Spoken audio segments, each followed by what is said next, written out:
Hey guys, welcome back po sa ating channel, LTHP. Bago ang lahat ay mag-shoutout muna tayo guys sa ating mga kaibigan. Shoutout to Julio Nueve from Turil, Davao City, and kay Ariel Daval. Antonio Ducusin, Lysel from Miss Or, Danny Bergonya, Jomari Abilia from Cabanatuan City, at kay Ko Vlogs. Shout out to Wilfredo Ura-Ura at kay Juanito Inolpi. And siyempre guys, basa muna tayo sa isang papuri mula sa ating ka-TH.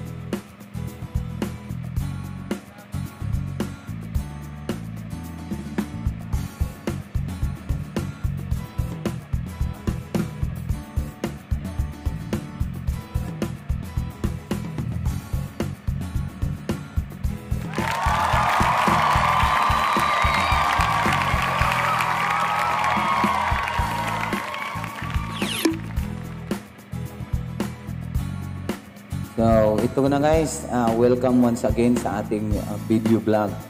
So, start na tayo guys. Ayan po, isi-share ko sa inyo itong area na ito na iniskan natin at ginamitan natin ng black hook.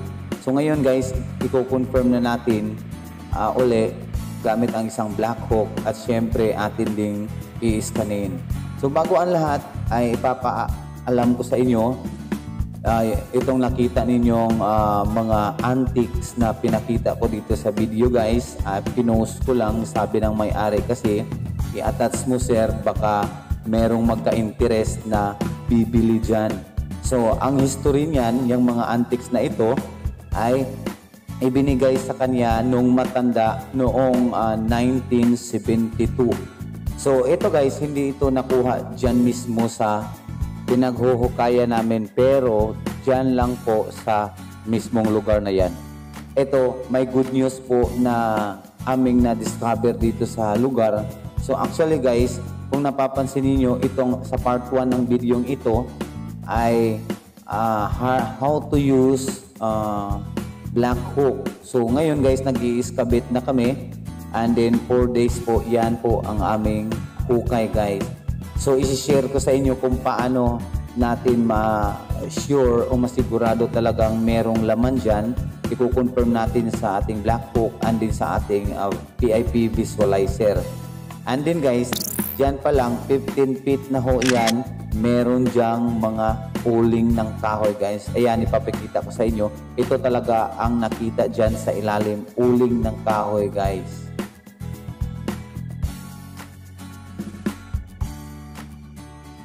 So, idagdag ko rin ang guys, ang history ng lupang ito guys, ay noong unang panahon po, sabi ng may-ari ng lupa, ang tatay daw niya, ay merong nakita dito na mga Japanese army po na naghuhukay. Medyo po malalim ang kanilang hinukay dito at nakita niya sa panahon ng gera guys. And then nung lumikas sila ng ibang nayon, pagbalik po nila dito after na po ng gera o medyo malinaw-linaw na po ang gera, nang binalikan nila itong lugar na ito, ay wala na po dyan ang hukay. Pero po ang sabi niya sa amin ay dito po talaga sa hinukayan namin guys, dito banda yung naghuhukay na maraming sundalong Hapon po. So kaya tumawag siya sa aming grupo at yan po ay nangyaring iniskabit natin, at syempre guys, iniskan, nilocate at dinikod po natin ang area bago natin paniwalaan po ang kanyang istorya ng lupa. Pero guys, sa itong hukay namin na about 15 feet ay meron na talagang pruweba na positive po na dyan po talaga ang mga jobs nung unang panahon. Kasi meron kaming nakikita dyan around 15 feet. Meron lang mga uling dyan guys. So ayan po, yung tinapakan ko dyan banda po ay maraming uling dyan sa ilalim na talagang uling po ng kahoy. And din guys, kabila naman ng aking banda ay medyo po matigas dyan at hindi pa po nagalaw ang lupa. So ibig sabihin guys, yung malambot na lupa dyan sa kaliwa po ay listado pong tinambak o dati pong tambak guys. Kung napapansin nyo sa gilid ko guys, meron diyang medyo kulay maitim. Yan po ang mga uling na mix po sa lupa. At dyan po, kung mapapansin natin ay wala pong layer. Putol po ang layer dyan. Kumpara dito sa tinayuan ko guys, ayan sa kanan po. Kung titingnan ninyo, ang ating black hawk po ay nagtuturo po dito bandang kaliwa guys. Ayan, sinadya ko naman talagang ilihis dyan ang ating hukay para po iwas po tayo sa mga traps at bombs dito sa kaliwa. So, ayan guys, perfect po ang pagkahukay ng ating mga tauhan guys. At siyempre patuloy po tayong maghukay dyan. At siyempre bababa pa kami dyan ng about 10 feet bago kami mag-sinking po papunta dito sa kaliwa guys. So yan po na video na guys. Yan pong video guys ay isi-share ko lang sa inyo para din po meron po kayong idea yung iba na hindi tayo dadaan sa mismong target po ng load kasi po merong mga trap at saka po malambot ang lupa dyan, so delikado po pag diretso po tayo dyan. Ito buong video na ito guys at isusurvey natin uli dyan sa bandang itaas. Dyan po mismo ang umikot po ang ating gadgets at dyan po mismo, ayan po, yan tinapakan ko na yan dito po sa bandang itaas. Ayan po, tinuro ng ating kasama guys. Diyan po dati yung locator nagtuturo at saka iikot guys. Kaya lang nilihis namin yung area, ang excavation namin, nilihis ko ng 1 to 2 meters para po iwas distrasya po tayo sa ating mga tauhan guys. At ayon naman sa ating may-ari ng lupa dyan, ay gustong-gusto niyang hukayin yan dyan kasi naguguluhan siya na baka daw mabinta niya balang araw kasi palaging pumupunta dyan na bibilhin ang kanyang lupa. Ang iba naman ay rerentahan guys, kaso lang guys hindi niya ibibinta kasi wala naman silang pagkukunan na yung iba pang tirahan nila guys. So wala siyang ibang alam na pagtitirahan pag ibibenta niya yung lupa na yan guys. So ayan, let's continue guys. Ilulukit natin gamit ang ating black hawk. Yan talaga, inulit-ulit ko talaga yan na para ma-determine natin kung saan ang load talaga banda. So kung napapansin nyo, paliko at pabalik din po ang ating gadget dyan. At syempre naman isi-share ko sa inyo ang image po ng ating visualizer 3D na PIP. So ayan po, bumalik siya. So papuntang dito sa harap sa nagbibideo po. So dyan talaga ang kanyang target.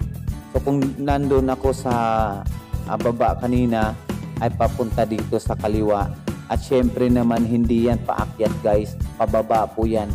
So ang target ko naman dyan, sinet ko ng 7 meters up to 11 meters yung deepness ng ating black hawk ay talagang nahahagip niya o nadidetect niya around 7 to 11 meters.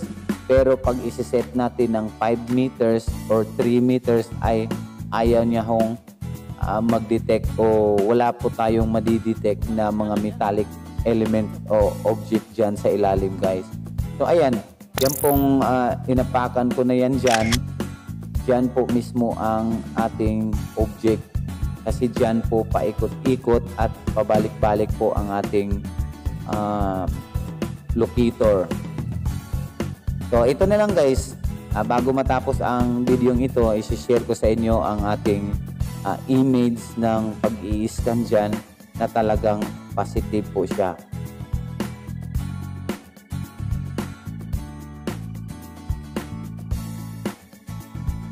So ayan po ang naging resulta ng ating scanning guys. Kung napapansin niyo ay meron diyang kulay asul. Yan po ay sinkhole o di kaya spring na may dyan po dadaan ng tubig o di kaya yan yung tab na ginawa talaga para suporta ng tubig sa item guys. So yan namang kulay dilaw na nakaspark na kulay dilaw, ayan po ang ating object. Ito guys, i-explain ko sa inyo ang image na iyan. Kasi guys, pag nasa surface pa po tayo at hindi pa tayo naghukay pa ilalim, so ang ibig sabihin yan, ito po ang kanyang image.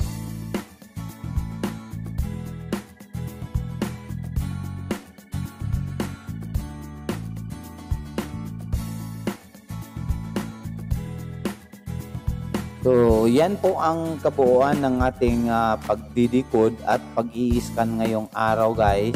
At maraming salamat sa panunood. Once again, this is your host. And then, nagpapasalamat din ako sa ating grupo na Caps Amazing Teams doon sa mismong area guys. Yan pong nakikita nyo dyan sa screen sa aking vlog po. Yan po ang mga kasamahan natin na Caps Amazing Teams from the other groups na sumanib po sa aking grupo po guys. And then maraming salamat sa lahat ng aking mga subscribers at followers sa ating page na Local Treasure Hunter Philippines at sa LTHP TV dito sa YouTube channel ko po. And then thank you once again to Jackal James. And then shout out na lang tayo guys kay Wilfredo Olahula and kay Juanito Inulpi, Marlino Lasam, Luloy Sabilla, Enting Sailan, Dundon Sailan, John Brian Inulpi, Buboy Tumampok, Joel Haramilio, Edi Paz, Felix Oraura, Tino Bali, Sister Tata Inulpi. Maraming salamat sa panonood guys at thank you once again and God bless.